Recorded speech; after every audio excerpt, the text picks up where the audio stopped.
So today, what we're here to do is we're here to review the 2019 mid-year statistics. We have the Omaha Area Market Summary. Thank you for Andy at Alloway Nebraska Realty for providing these to us. But we're going to get into a few of the key stats and maybe a little bit about what they mean so we can analyze what's coming next, okay? So, of course, as always, our mission is to, let's see, get this thing going. Our mission is to educate and empower our clients to make great real estate decisions, and our promise is to provide current and valuable information to help consumers understand the real estate market and processes so they can effectively navigate the marketplace.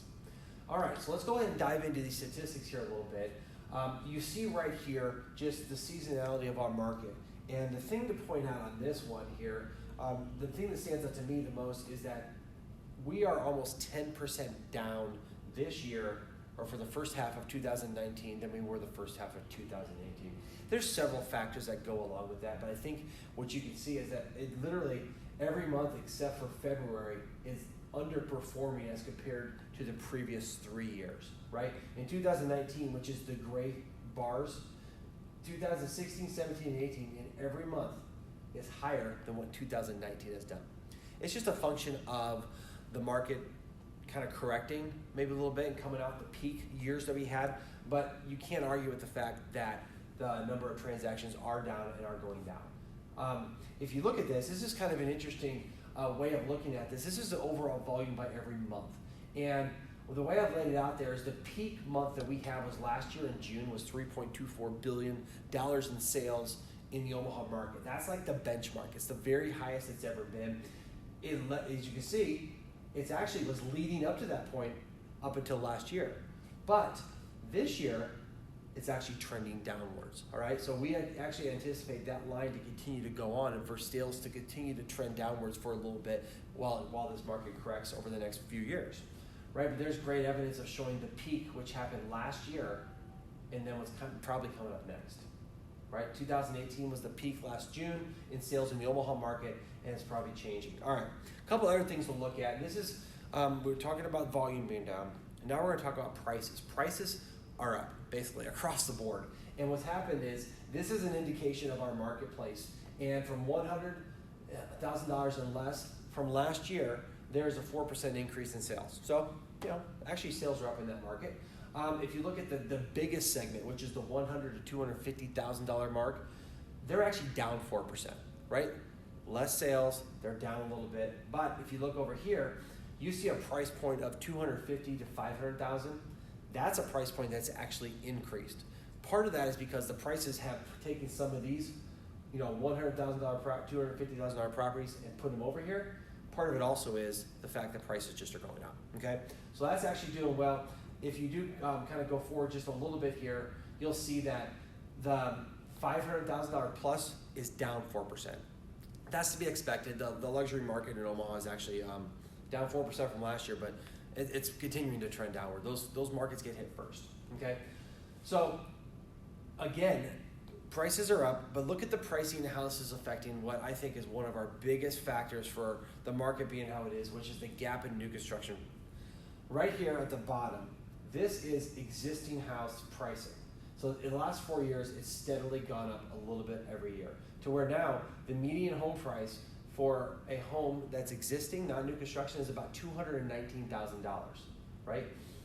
Look at the median home price for a new construction property. It's at $363,000. That is a $143,000 gap. That gap represents what we're missing in our market, right? The $220,000 to $360,000 houses, those are the ones that are selling super fast, and we can't replace them. There's such a demand for them. And builders can only build houses. I mean, they sometimes be in this gap, but most of them are here or above, right? $300,000, $350,000 and above is the new construction market in Omaha. However, the demand is in this gap. So this is something that we got to figure out as we go forward. Again, another thing, talking about new construction versus existing, you can see there's a ton more new construction sales, existing sales than there are new construction. And the volume is down 4.6% for residential and 8.4% for new construction. So existing down 4.6, new construction down to 8.4, correction in the market trending downwards as we talked about. So There's three key factors I want you to take away from this, and we're going to continue to add to this as we go on week by week, helping you understand the real estate market and what's coming up. The number one thing that we see here is that there's less sales volume. It's trending down. Most things happen in a linear fashion. You saw the sales go up, they peaked, now they're going back down as far as number of sales. That'll affect our marketplace. I think it's an opportunity for buyers and sellers, but overall the volume is going down a little bit. The prices.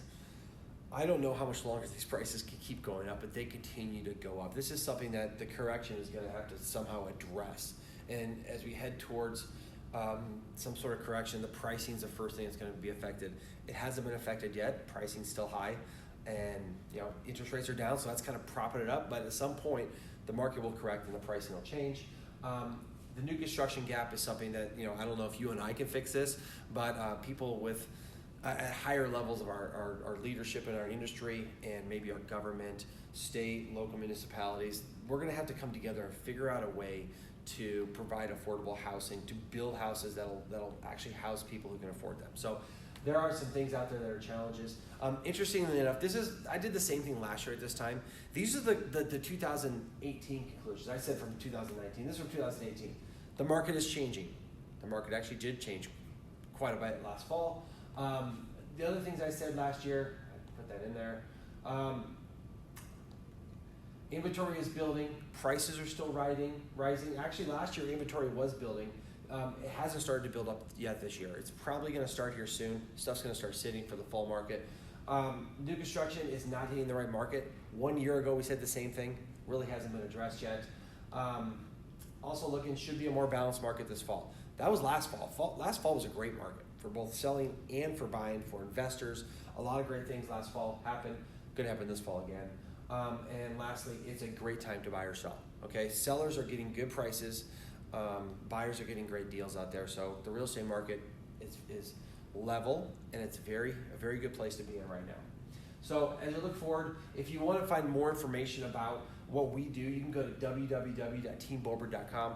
That's our website. We house all of our videos. We put everything about our services and who we are. Go on there and check out who we are. And if you want to contact us, here's our contact information.